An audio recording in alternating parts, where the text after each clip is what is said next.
So many people will be having all kinds of symptoms and experiences, and maybe they can't understand them, they don't know what's going on. Many people are very busy in their minds, and that's where we lose a lot of our life force, a lot of our energy. I realized that I had a spiritual experience, that I was connected to everything. I work with people at the times that we're living in to assist with the awakening that's happening on the planet. Can we meet the moment that presents itself? Can we meet whatever it is that's coming up? Removing the veils, the illusions of life. It's coming back to the truth of what we know, but we still live in a human experience.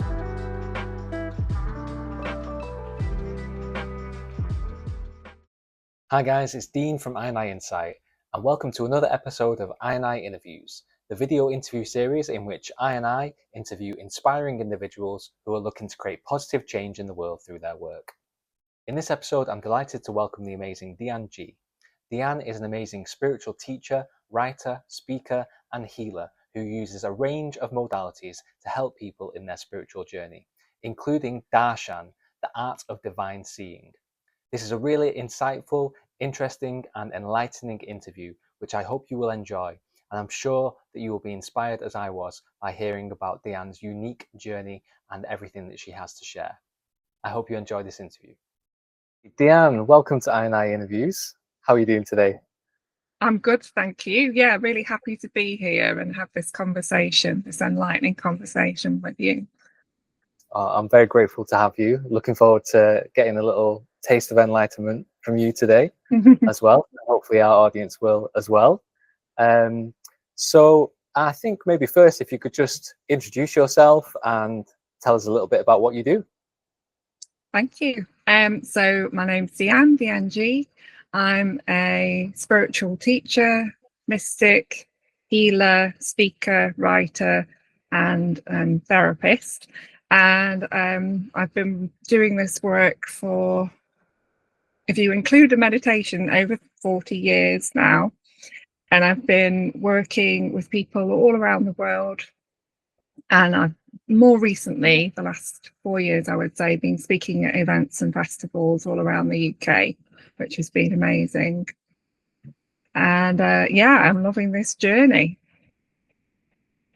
Great. And we actually met at a festival a few months ago for the first time, where you led a little bit of a meditation and did a little bit of a healing practice with a few of us as well, which was really lovely. And I know you live quite a mobile life as well, don't you? Is that right? Yes, that is. Yeah, I'm very nomadic at the moment. I've been traveling, I think, for about 18 months or so now, all around the UK with my little car and all my stuff piled in it. Yes, that's been a really powerful experience to let go of everything. There were various things that led up to that, so it wasn't that I didn't make that choice straight away, if that makes sense, without going into all the ins and outs of it. However, yeah, there were various things, like my son is grown up now and he left home, and then I ended up leaving the house, and then yeah, let go of all of my possessions pretty much, had to get rid of everything in the house. Most of it went to charity shops, and my friends would come round, or my family, and I'd ask them if they wanted anything. So every single thing went. I just had a few boxes left and a few bags, and obviously clothes. That was important. So, and yeah, and then I over a period of a few months, put everything in my car and began traveling around and staying with different people, sometimes friends, sometimes family, sometimes people I didn't really know very well. I had to face a lot of kind of fears about that would come up, you know, little things that I'd not really thought of before, because I've not been in that kind of situation. Although I've always been nomadic in the sense that I've always traveled. So as a young child, when I was 7, we went to Oregon, we went to America and stayed in Rajneeshpuram, Osho's commune, for 3.5 months. And then when I was 12, we went to live in France for 2 years. And then when I was 14, we went to live in Spain for 6 months. And then as a teenager and in my 20s, I did move around the UK and stayed in different towns and cities and had lots of different experiences. So I definitely have a bit of a nomadic side to me. Yeah. Yeah, that's great, and it's something that I've always been intrigued by as well. I've had a couple of camper vans. Me and my wife Kim have had a couple of camper vans and had a couple of spells where we've lived in the van and traveled around, which, as you say, has positives to it, freedom, the lightness, but also does kind of bring you up to those challenges of like not having your own home and having to move around different places. It can be a bit of a challenge at times. Are you happy with that direction and where that's taken you now? Yes, the more I sort of think about getting somewhere of my own, it doesn't feel quite right yet. I think I need things to align in order for that to happen. So it feels better for me with the lifestyle that I'm living and the experiences and my work, essentially, to be able to travel, to maybe stay in places for a few weeks or a week and then, move somewhere else. I feel like that's really what I need so that I can share my work as widely as possible.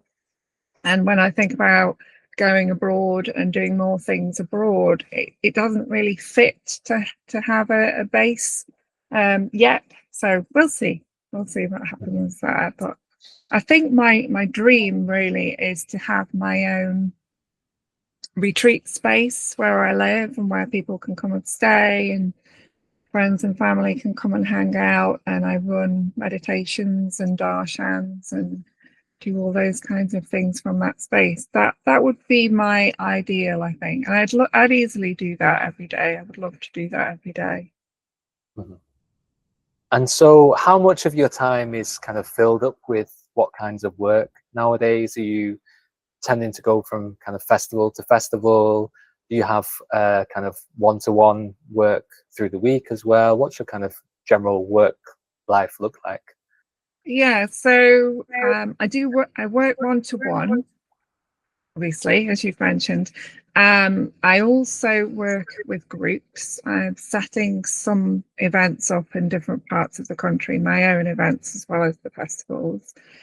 So it's very varied. There's lots of different aspects to it. So obviously there's the festival throughout the spring and summer, which I've done this year, and it's been full on. It's been amazing. I've met so many incredible people. I've reconnected with a lot of people I know from years ago when I ran events in Congleton in Cheshire. So that has been really, really fun, actually, a fun aspect to it.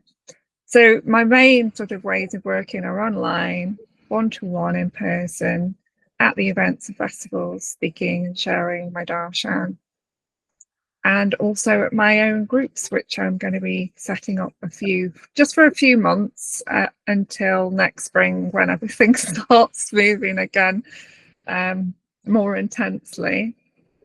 And I'm looking to go abroad next year and do some more things abroad. So that would be great.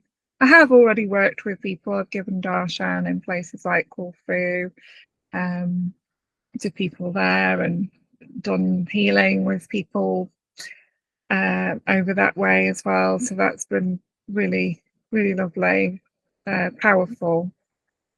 The thing with the work that I do, I guess, is I don't need anything to be able to do it, so I can go anywhere because it's coming through me.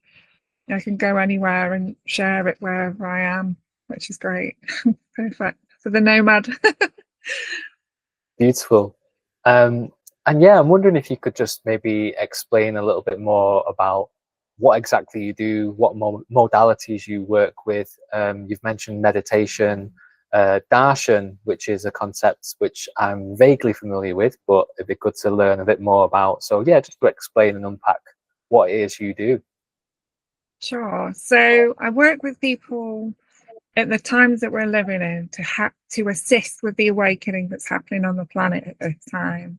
So many people will be having all kinds of symptoms and experiences, and maybe they can't understand them, they don't know what's going on, or maybe they are a seeker and they do know, they have read something or they've had some experiences and they just need more confirmation. They just want to ground those energies in the body, or they want to understand something about what's happening. So I write a lot on social media. I share a lot of writing for people to connect with if they want to and to help. But also when I'm working one-to-one, I'm helping that person come into an experience of presence within themselves, to really ground them in their own presence.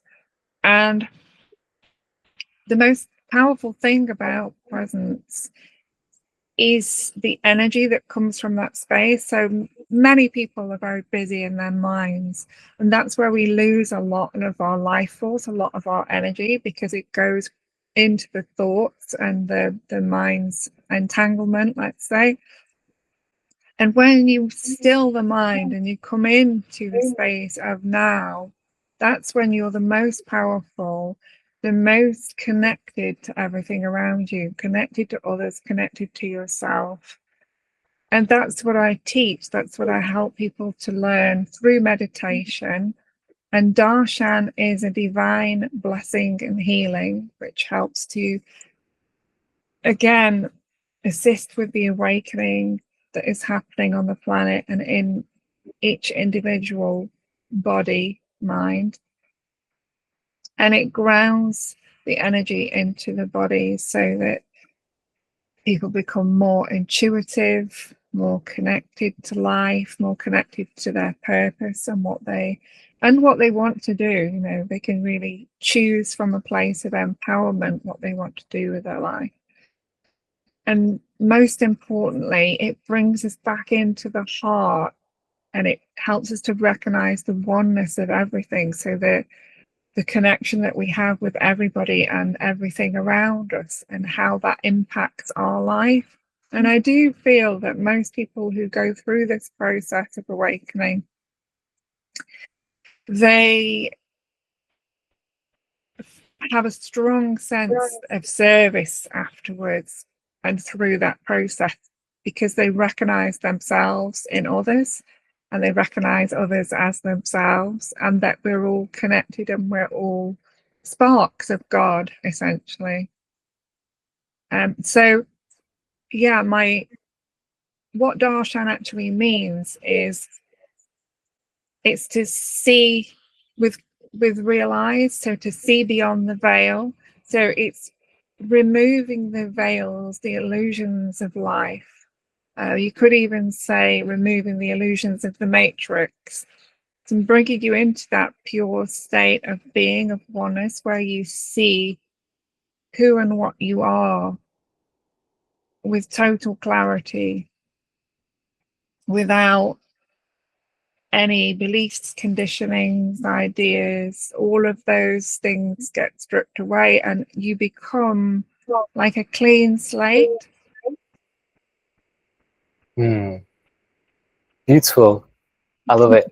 And I'm feeling it a little bit. I can't say I'm feeling it fully because I don't know. I don't want to reduce the significance of it, but I'm tapping into and feeling the significance of the words that you're saying as you're saying it.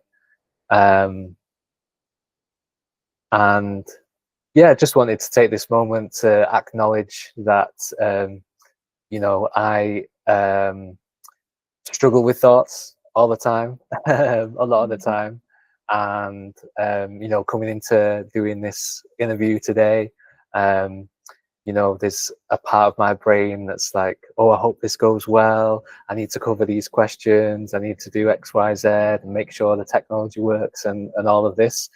But as you were speaking then, just trying to kind of sink into the moment more, and connect with you, and really feel the moment and feel the significance of the words and the work that you're sharing is really, really powerful.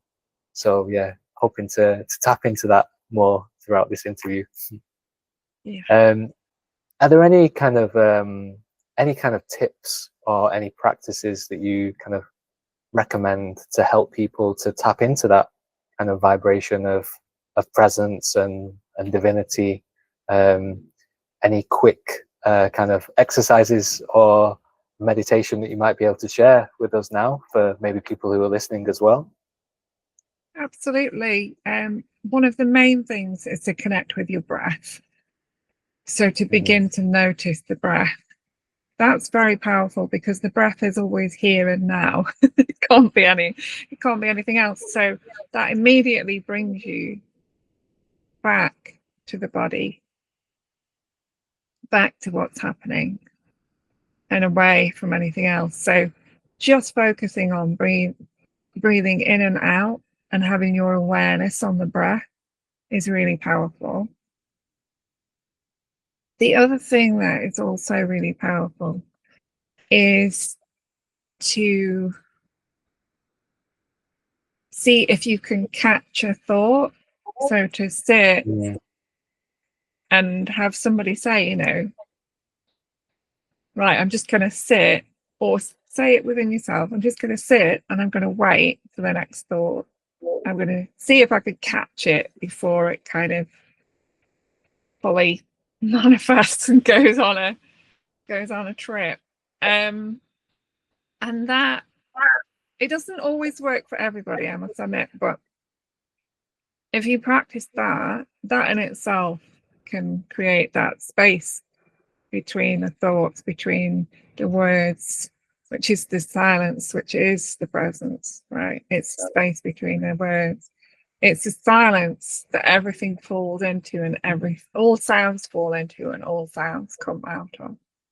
It's our state of being, our pure state of being before conditionings, beliefs, ideas, all the things that we pick up as human beings from our environments and people in our lives.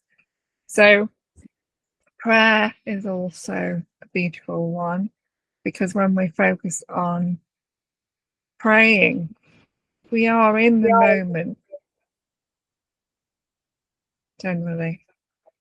And meditation, of course, is one of the most powerful and one of the most well taught modalities for bringing peace and clarity, calm and quiet to the mind. But it can take somebody a lifetime to master the art of meditation. But I can honestly say, hand on heart, people who sit with me in meditation, I guide them in such a way. I've had plenty of people say to me over the years, "Oh, I can't meditate. I don't know how to sit still. I can't stop my mind." And it's like, no, you can, and they'll say to me, "Wow, I didn't know I could do that." It's like, no, because it's so simple that it's been overcomplicated by books, and anyway, it's been overcomplicated, put it that way. And so people think meditation is, right, I've got to sit still, I've got to not think about anything, which obviously is like the elephant in the room. So all the thoughts are going to come in if you sat there thinking about not thinking about everything. It's counterintuitive. So, but if you close your eyes, come to the breath, and just drop in to your center,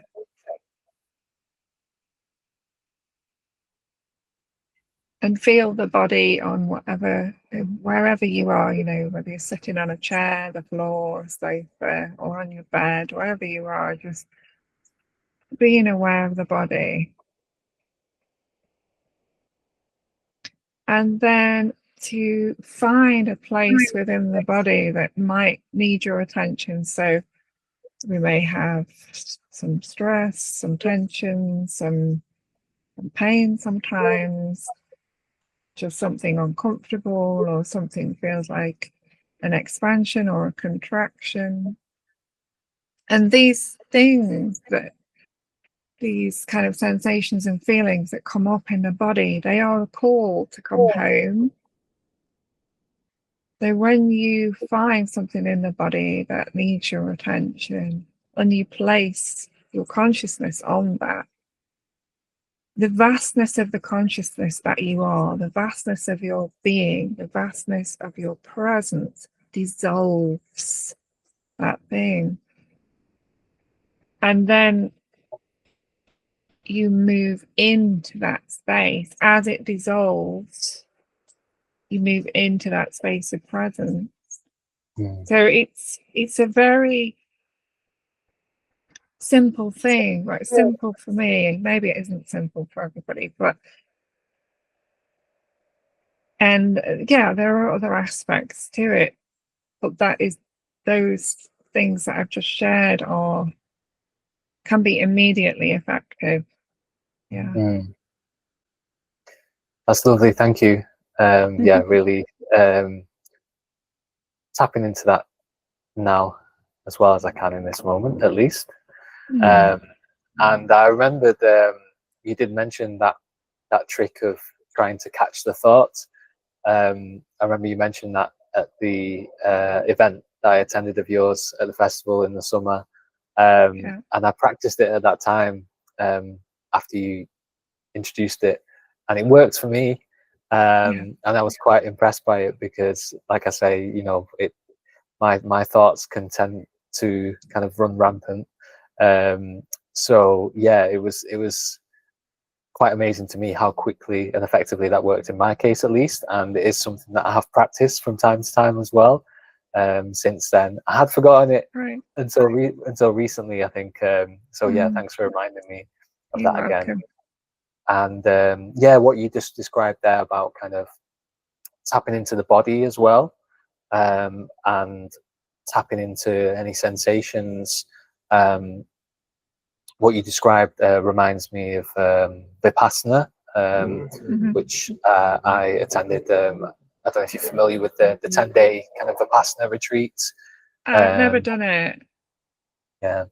But it's a form of meditation, which I believe comes from Buddhism. I believe was actually supposed to be the technique used by Buddha to find enlightenment. But yeah, really, it's about being in an observational mind state, and observing and allowing everything to process in the body, in the emotions, which I think is what a lot of meditation and spiritual practice is, in a way, is stepping into that observer state, which is kind of what you're doing when you're saying, instead of being in the thought, watch the thought start or end, or just by kind of changing your focus from being in the thought to observing the thought.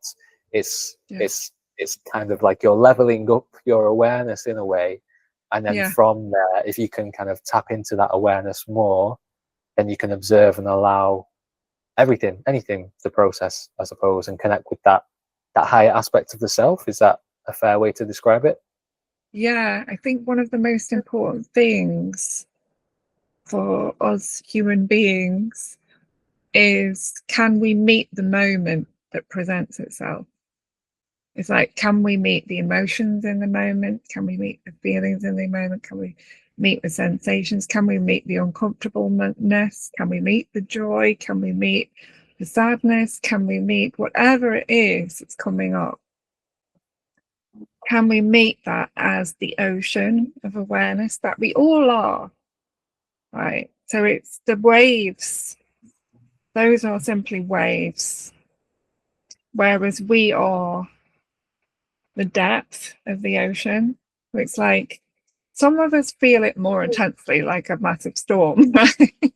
And some of us, I guess, not so much. But so it's a way to master our emotions, master our state, so that we can be stronger in any storm that we may experience in life.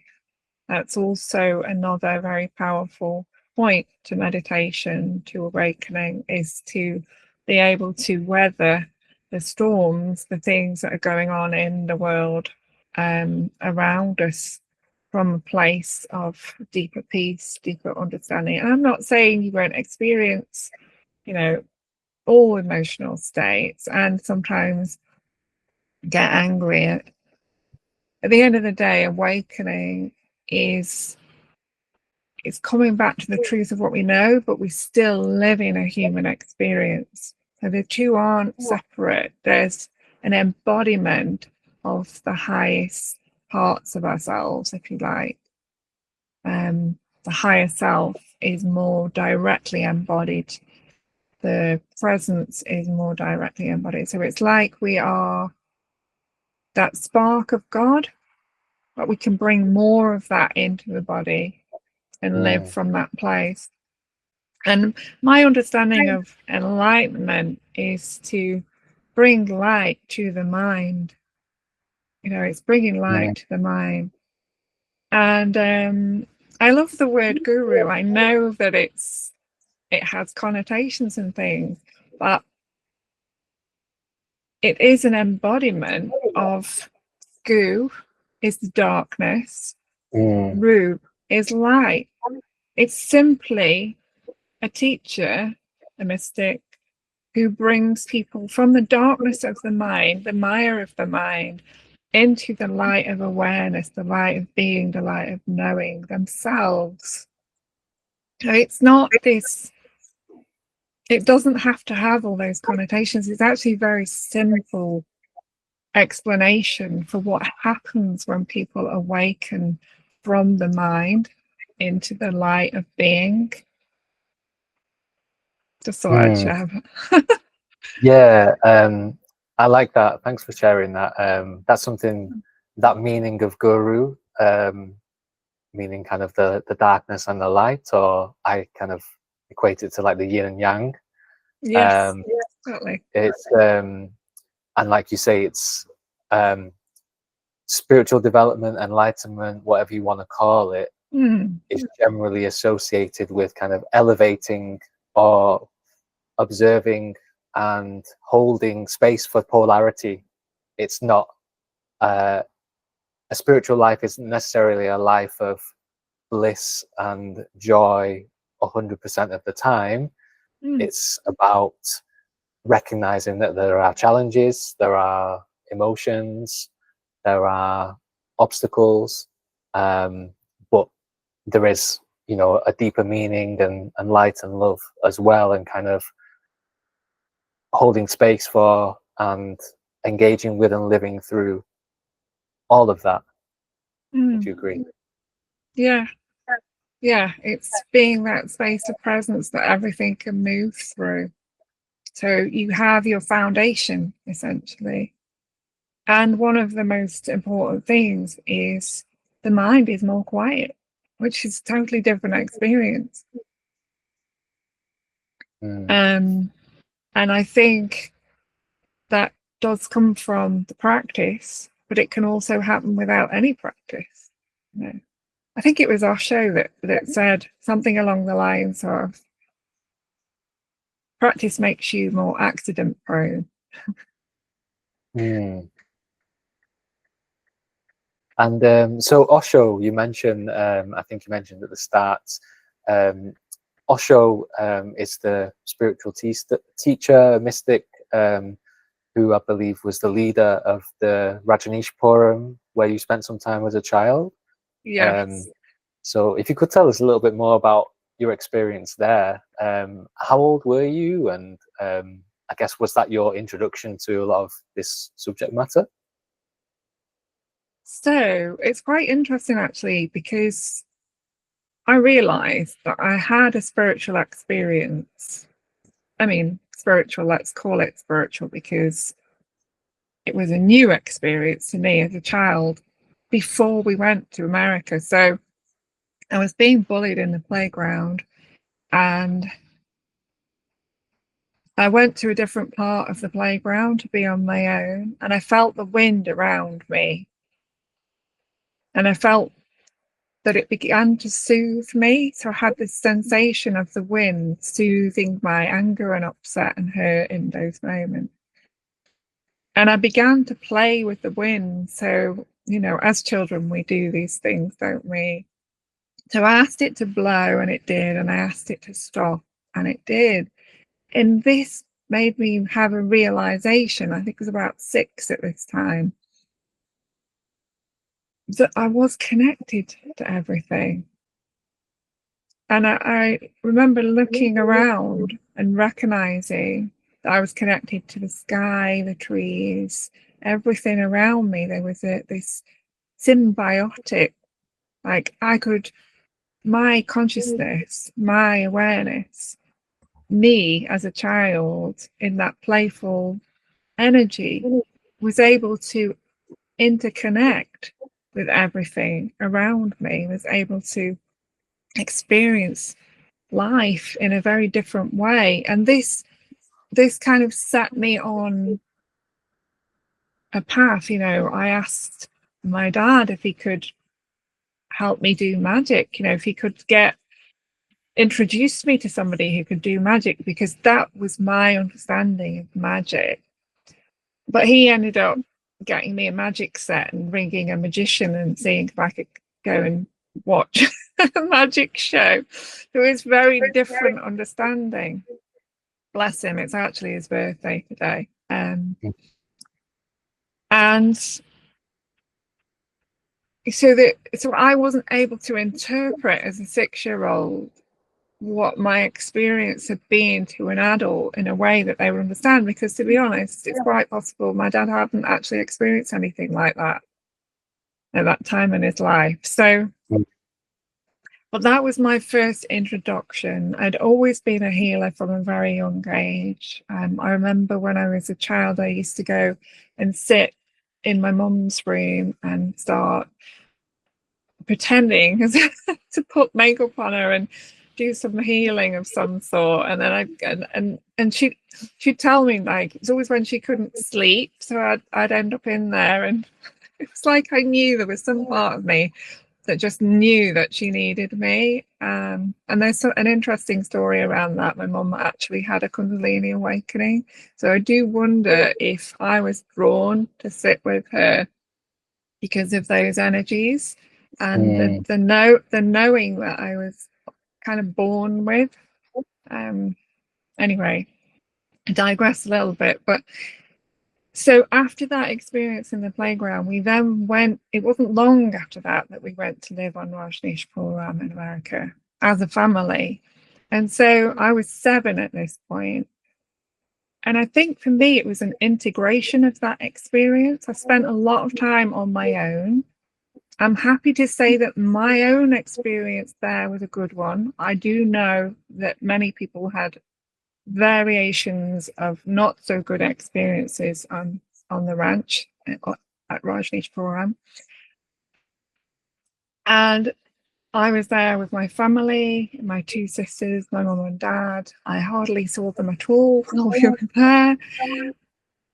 Everyone had jobs, you know, so even the kids had jobs. Both my sisters worked on the farm. I couldn't work on the farm because I was really, really allergic to animals at that point in my life.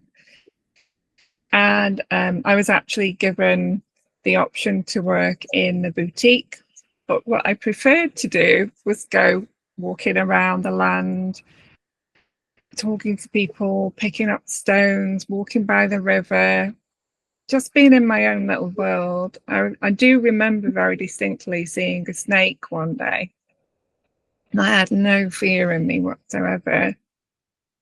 And it was such a beautiful meeting, a beautiful moment, meeting with nature as a 7-year-old with no fear, because I had no preconceived ideas that I needed to be scared of this snake. I'd watched lots of nature. I mean, I was fascinated by nature. My mum used to tell me I'd watch all the things on TV about nature and animals and all the different species. That's just fascinating. So, and I think that's part of it as well. It's like the awakening that we have as a human being is coming back to that innocence, that true nature, the true inner nature that we are. And that's what happened to me at that young age. And then obviously I went through this process being in America of learning meditation. So I think it was most evenings that we would go to Buddha Hall and spend some time there. We would be there as a family, but that would kind of be the most amount of time we spent, because both my mum and dad were doing 12-hour shifts in their jobs. My dad was an electrician on the ranch, and my mum worked in the laundry. So it was very interesting for a family to be together and yet really not be. I don't think it's the kind of thing that would be very accepted these days. I'm not sure, but it was an experiment, I guess, at the time. So Osho was actually in silence when I was there. But from my understanding, we did listen to tapes in the Buddha Hall. So there was, his voice was playing, but he wasn't in the space with us at that time. And so that's where I learned meditation. So I would sit with everybody in this big hall. It was called the Buddha Hall, with hundreds, if not thousands, of people. And we'd all be sitting in silence. So that in itself is immensely powerful. And listening to Osho's voice and his words of wisdom, because regardless of what anybody thinks about him, he was an incredibly intelligent spiritual teacher. He knew how to share the truth, which is a difficult thing because the truth is beyond words. And it's not always easy for people to, like the teachers, we point people to the truth through words. But words, when it comes to the experience, I guess, itself, it's so beyond that. It's beyond the mind's comprehension, which is why many people say, you can't speak it because it's beyond. So we use pointers, we use words, and the presence between the words, that's also the transmission that can come across as well. So my time in Rajneeshpuram for me was very beautiful. It was in Oregon desert. We were surrounded by mountains, wildlife. There was thousands of people in that space. There was meditation every day. We also used to go, I remember going to the kids, there was a kids' house, so the space where a lot of the kids would stay who didn't have all of their families there with them. I think we were actually the only full family, which is very unusual. I didn't know that it was unusual until much later on.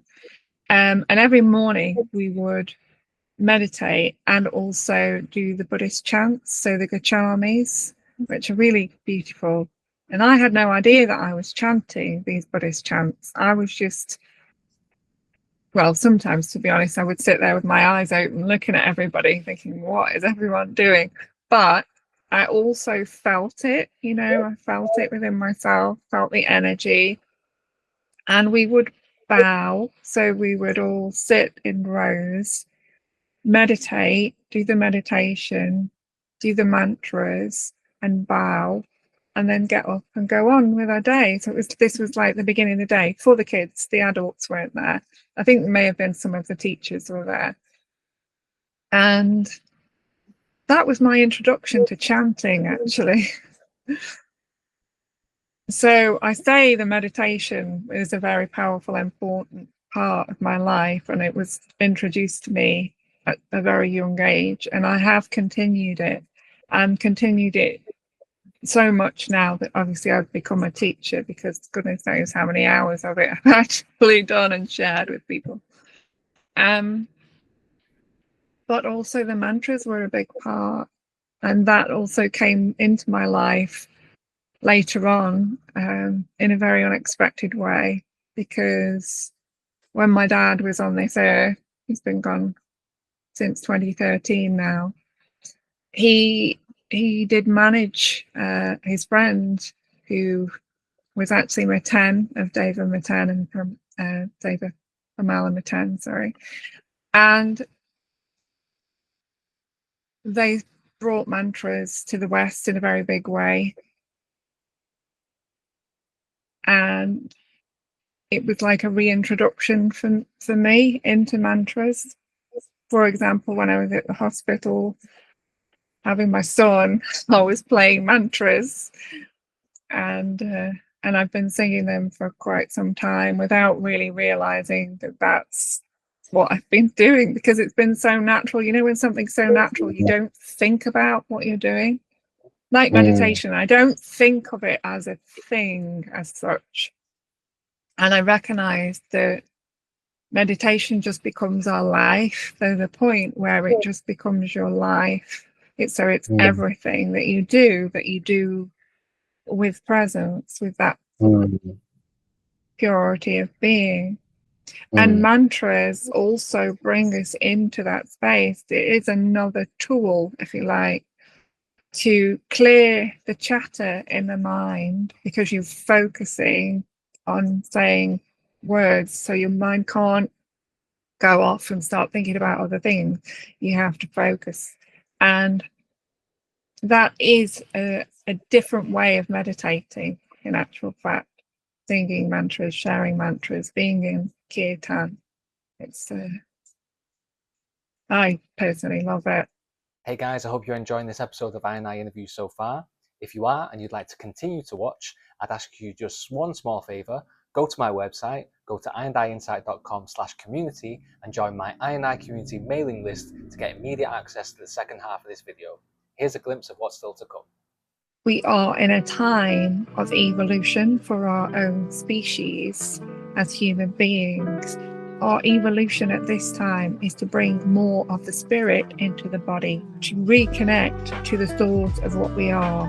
And then what can happen is the ripple effect of that remembering affects the hearts and minds of all those that are awakening. And they begin to work in service to the betterment, the evolution, to the truth of what humanity is for. You're going to grow quicker and you're going to experience that evolution faster when you go within.